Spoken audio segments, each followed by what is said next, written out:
ঈদ মানে আসলে সিনেমা। প্রথম সিনেমা অ্যাজ এ মেইনলি তুফানের কাছাকাছি আমরা যেতেই চাই না। প্রেমের গল্প, অ্যাকশন এবং ড্রামা আমার কাছে অনেক ইরেলেভেন্ট লাগে। ইন্ডাস্ট্রির সেরকম ডার্কার সাইড আছে, অনেকের সাথে অনেক কিছু মিলে যেতে পারে। আমি নিজেই তার ভক্ত। আমি খুবই এক্সাইটেড কারণ ছোটোবেলা থেকে আসলে ঈদ যখন দেখতাম, ঈদ মানে আসলে সিনেমা। আমাদের ওখানে দুটো সিনেমা হল ছিল, দুইটার সামনে একদম মানে ভিড় জমে যেত, এতই ভিড় জমে যেত যে মূলত গণ্ডগোল হচ্ছে বা আসলে টিকিট নিয়েও গণ্ডগোল হতো।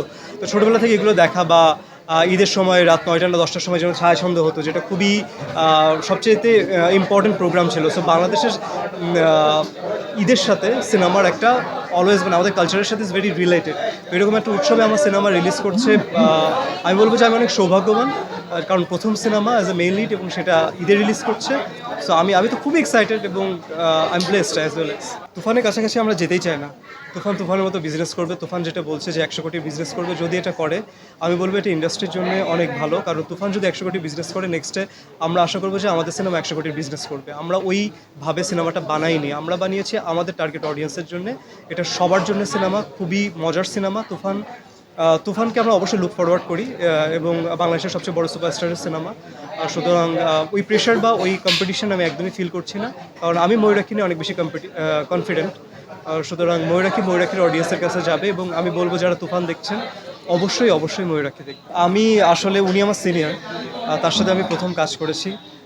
মার্কিং করার প্রশ্নই আসে না, কারণ উনি আমাকে বরঞ্চ অনেক কিছু শিখিয়েছেন।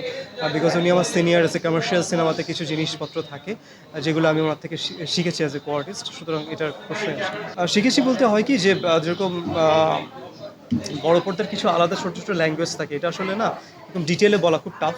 সেটা আসলে রিহার্সালের সময় বা একটা সিন যখন আমরা ডিল করি বা একটা সিন যখন আমরা তৈরি করি, তখন আসলে ওই ছোটো ছোটো জিনিসগুলো আসলে অ্যাডাপ্ট করতে হয় বা শিখতে হয়। ওই জিনিসগুলো আর কি ওটা আসলে স্ক্রিনে দেখলে আরও ভালো বুঝবেন বা রিলেট করে বলাটা ইজি হবে। আমি ঠিক নির্দিষ্ট অডিয়েন্স বলতে চাই না, আমি বলছি যে ময়ূরাক্ষী সবার সিনেমা। এটা আমি বারে বলছি, ময়ূরাক্ষী সবার সিনেমা, ময়ূরাক্ষী উৎসবের cinema. Mayurakshi it's a proper love story. আমাদের দেশে মনে হয় প্রেমের গল্প, অ্যাকশন এবং ড্রামা, এই তিনটা সিনেমার প্রতি মানুষের সবসময় আগ্রহ অনেক বেশি থাকে। এই মুহূর্তে থ্রিলার, সো এটা হচ্ছে যে রোম্যান্টিক থ্রিলার, সো দুইটা কম্বো। সুতরাং অনেক অডিয়েন্স এটাকে হুক করবে। অলরেডি আমাদের পোস্টার বা যেই ফার্স্ট ফ্ল্যাশ আমরা বলছি, সেটা অডিয়েন্সের মধ্যে অলরেডি একটা মানে কি বলবো যে এক্সাইটমেন্ট ক্রিয়েট করেছে, সেটা আমরা দেখতেই পাচ্ছি। সুতরাং আমার মনে হয় যে এটা সবার সিনেমা এবং আমি সবসময় বিশ্বাস করি সবার সিনেমা। আমার কাছে অনেক ইরেলেভেন্ট লেগেছে পুরো ব্যাপারটা। ইরেলেভেন্ট কেন, যে আমাদের দেশে মানে আমাদের রিসেন্ট টাইমে না সব কিছু নিয়ে একটা কন্ট্রোভার্সি করা, যে কোনো জিনিস না জেনে কথা বলে ফেলা বা হয় না আমার মনে হচ্ছে এক ব্যাপার, আসলেই হঠাৎ দুইটা আলাদা ব্যাপার। ইটস ট্রু, ইটস এন ইন্ডাস্ট্রির গল্প। ইন্ডাস্ট্রির যেরকম গ্ল্যামার সাইড আছে, ইন্ডাস্ট্রির সেরকম ডার্কার সাইড আছে, ওটা আমরা দেখানোর চেষ্টা করেছি। সুতরাং অনেকের সাথে অনেক কিছু মিলে যেতে পারে, কিন্তু সব কিছু না।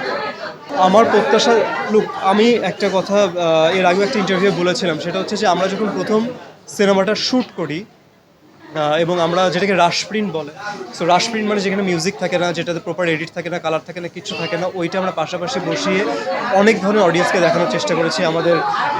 আমরা তো দেখেছি আমাদের প্রডিউসার ডিরেক্টর থেকে শুরু করে অ্যাসিস্ট্যান্ট ডিরেক্টর থেকে শুরু করে এবং ওই অফিসের যারা হেল্পিং হ্যান্ড ছিলেন, যারা ড্রাইভার ছিলেন, যে আমাদের কাজ করতে হেল্প করতো, তারাও দেখেছেন এবং তারা যখন দেখেছে ওরাও না সবাই হুকড হয়েছে এবং বসে গল্প শেষ না করে উঠতে পারেনি। তো তখনই আমরা বুঝেছিলাম যে আমরা এমন একটা গল্প বলেছি যেটা হুক ইজ ভেরি ইম্পর্ট্যান্ট এবং অডিয়েন্স এটা দেখা শুরু করলে শেষ না করে উঠতে পারবে না। তো আমরা অনেক বেশি কনফিডেন্ট না হলে আসলে ঈদে আসতাম না, কারণ ঈদ খুবই চ্যালেঞ্জিং একটা টাইম। ঈদে অনেক বেশি শিওর শট লাগে। ঈদে মানুষ ফুর্তি বা আনন্দের সিনেমা ছাড়া দেখতে চায় না। সো ময়ূরাক্ষী ওই ধরনের সিনেমা। তুফানের ঝড়ের সাথে বা পাশের সাথে কিছু নেই। তুফানের মতো চলবে, ময়ূরাক্ষীর মতো চলবে। তুফানের জন্য আমি নিজেও লুক ফরওয়ার্ড করি। শাকিব খানের সিনেমা, বাংলাদেশের সবচেয়ে বড় সুপারস্টার, আমি নিজেই তার ভক্ত। সুতরাং ওটার সাথে দাঁড়ানোর কিছু নেই, বাট আমরা আমাদের সিনেমা নিয়ে অনেক বেশি কনফিডেন্ট। অবশ্যই আমরা ওয়ার্ক করবে, আমাদের মতো করে ওয়ার্ক করবে। তুফান আমাদের কম্পিটিটর না, কিন্তু আমাদের সিনেমায় স্ট্রংলি দাঁড়িয়ে থাকবে, এইটুকু কনফিডেন্স আমাদের আছে বলে আমরা ঈদে আসছি।